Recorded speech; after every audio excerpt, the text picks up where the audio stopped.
Selamat pagi, salam sejahtera untuk kita semua.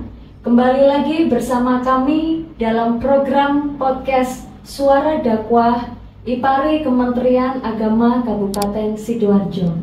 Berhikmah untuk umat. Nah, sekarang kita akan bersama-sama berbincang dengan salah satu penyuluh agama Kristen dari Kabupaten Sidoarjo, yaitu Ibu Berta. Selamat pagi, Bu Berta. Selamat pagi. Ya, Ibu, mengingat pembahasan kita sebelumnya yaitu tentang pernikahan Kristen. Hari ini kita mau tahu tentang bagaimana sih konsep daripada perceraian menurut iman Kristen. Nah, Ibu, begini, yang kami ketahui bahwasanya dalam pernikahan Kristen itu tidak diperkenankan untuk bercerai. Betul demikian? Iya, betul. Nah, kemudian yang terjadi di lapangan itu seringkali kita menemukan bahwasanya ada pasangan-pasangan Kristen yang memutuskan untuk mengakhiri pernikahan mereka. Bisa dijelaskan, Ibu? Iya. Pada prinsipnya dalam iman Kristen, perceraian itu topik yang sangat serius ya, dan sangat kritis sekali. Karena pada dasarnya dalam iman Kristen perceraian itu tidak ada, tidak boleh ya. Konsep pernikahan Kristen itu sebenarnya permanen. Satu untuk selamanya sampai akhir memisahkan, akhir maut memisahkan ya. Perkawinan itu dianggap, pernikahan Kristen itu dianggap kudus ya. Lembaga pertama yang dibuat oleh Tuhan Allah itu adalah melalui pernikahan, melalui keluarga ya. Dan di dalam Matius 19 ayat yang ke-6 itu jelas dikatakan, Tuhan Yesus sendiri yang mengatakan bahwa apa yang telah dipersatukan Allah tidak boleh diceraikan manusia. Tetapi dalam perjalanan kehidupan manusia ya, dalam pernikahan-pernikahan yang terjadi hari-hari ini ya, juga untuk pasangan-pasangan Kristen ketika menemukan banyak masalah dan pergumulan, akhirnya harus mengambil keputusan untuk bercerai ya. Ini sangat disayangkan karena tidak sesuai dengan prinsip firman Tuhan yang diajarkan. Ketika laki-laki meninggalkan orang tuanya, ayah dan ibunya, dan bersatu dengan istrinya, itu menjadi satu komitmen di depan Tuhan maupun di depan jemaat ya, ketika mereka mengucapkan janji nikah. Dan dikatakan dalam janji nikah itu tidak ada yang bisa memisahkan ya, tidak ada yang bisa memisahkan apa yang sudah dipersatukan oleh Tuhan, kecuali maut yang memisahkan. Tetapi ketika dalam perjalanan perceraian akhirnya harus terjadi, saya sebagai penyuluh agama Kristen, sebagai hamba Tuhan yang juga boleh menyampaikan kebenaran firman Tuhan ini, bahwa sesungguhnya itu tidak diinginkan oleh Tuhan, sesuatu yang sangat dibenci oleh Tuhan ya. Tetapi kalaupun dalam perjalanan itu terjadi, apa yang harus dilakukan ya?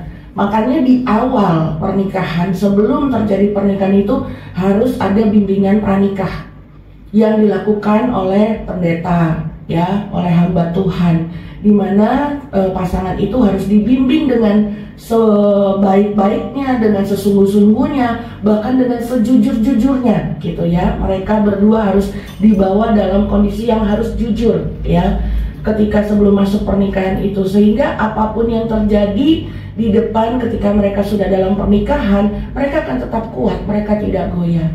Sayangnya ketika ada dalam pergumulan, mereka tidak kembali lagi kepada firman Tuhan yang menyatakan bahwa apa yang dipersatukan tidak boleh dipisahkan. Begitu. Ya, menyambung dari penjelasan Ibu Berta tadi, Iya. Saya mau bertanya, Bu. Iya.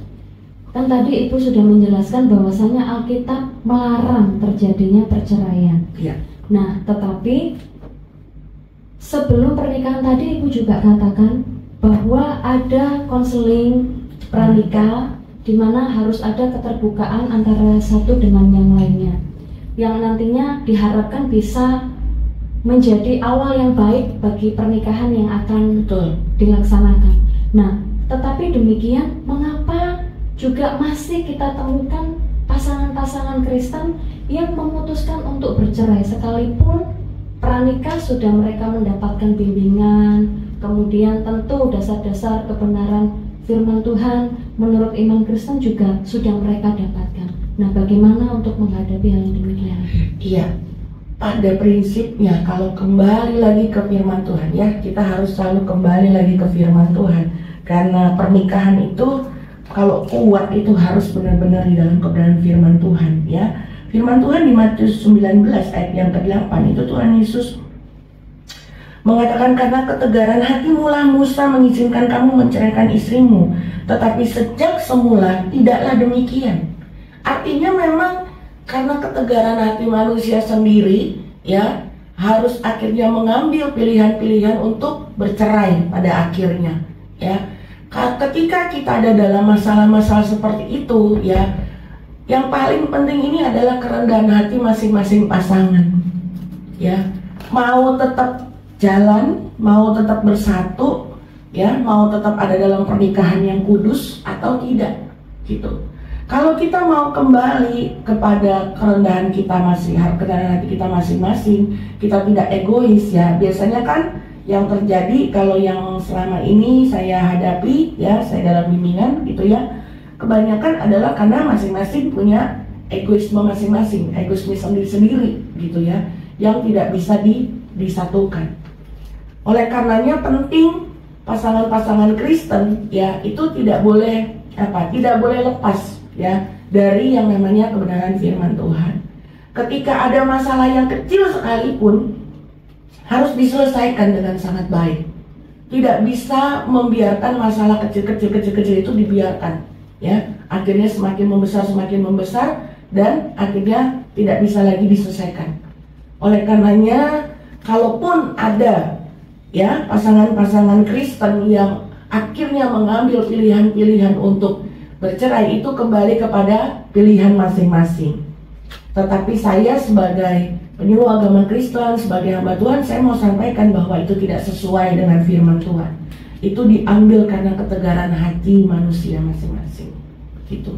Ya, jadi menurut penjelasan Ibu intinya kita harus tetap berpegang pada kebenaran Tuhan yang pertama, kemudian harus ada kerendahan hati. Betul, untuk ya. tidak mempertahankan ego masing-masing. Kemudian yang ketiga, kalau ada hal-hal kecil masalah harus segera diselesaikan, tidak menunggu terlalu besar. Betul. Sampai akhirnya menjadi seperti bom, akhirnya meledak. Biasanya kan itu yang terjadi, yang kecil-kecil dianggap sepele ya, aduh paling ngerti kok, tapi sebenarnya apalagi namanya perempuan ya, semua itu dimasuki di dalam hati ya. Sedangkan kalau para lelaki itu kan biasanya semuanya diambil dengan logika. Nah, bagaimana menyatukan logika dan hati ini gitu loh. Kalau bukan karena bersama dengan Tuhan, saya yakin nggak bisa ya. Gitu. Wah, luar biasa sekali ya penjelasannya. Nah, kemudian Ibu, ini pertanyaan selanjutnya. Sebagai penyuluh agama Kristen, tentu Ibu juga menemukan kasus-kasus serupa. Bagaimana pasangan ini ada di ambang perceraian, ambang perpisahan, dalam situasi yang pelik dalam rumah tangga mereka. Nah, yang ingin saya mau tanyakan yaitu apa sih yang biasanya dilakukan oleh penyuluh Kristen jika menghadapi atau menemukan pasangan-pasangan yang dengan kasus demikian? Ya, sebagai penyuluh agama Kristen ya, kalau memang ada menemui seperti itu, di awal kita harus mengembalikan, membimbing mereka untuk mereka bertemu dengan pendetanya ya, bertemu dengan pimpinan rohaninya ya, dengan gembala jemaatnya ya. Kita penyuluh agama Kristen, kita hanya bersifat mendampingi, tetapi yang lebih punya kekhususan di dalam mengkonseling ya dua pasangan ini adalah pendetanya. Kita sebagai penyuluh agama Kristen, kita mengarahkan, kita mendampingi, kita membimbing supaya mereka itu mengambil langkah-langkah yang bijaksana, langkah-langkah yang sesuai dengan firman Tuhan ya. Kita hanya sampai ketika pun mereka mungkin memilih kita untuk untuk mengkonseling mereka ya, kita tetap harus selalu arahkan lagi kepada gembalanya. Walaupun akhirnya nanti kita juga bisa sedikit-sedikit kita bisa bantu untuk memberikan konseling, tetapi yang di awal kalau penyuluh agama Kristen bagi saya akan mengarahkannya kepada hamba Tuhan dulu yang sudah membimbing mereka dalam bimbingan pranikah, begitu. Nanti baru kita mendampingi, gitu. Wah, luar biasa sekali ya penjelasan dari Ibu Berta. Baiklah, terima kasih Bu Berta untuk kebersamaan kita di pagi hari ini. Terima kasih.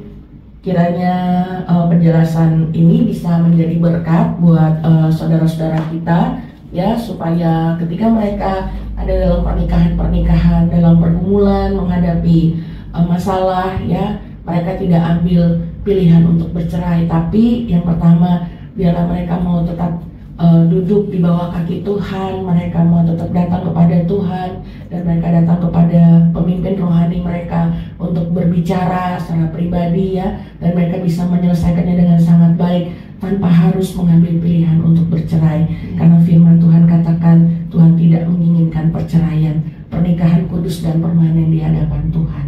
Ya, terima kasih Ibu Berta. Terima kasih. Ya, kita akhirnya sampai di sini.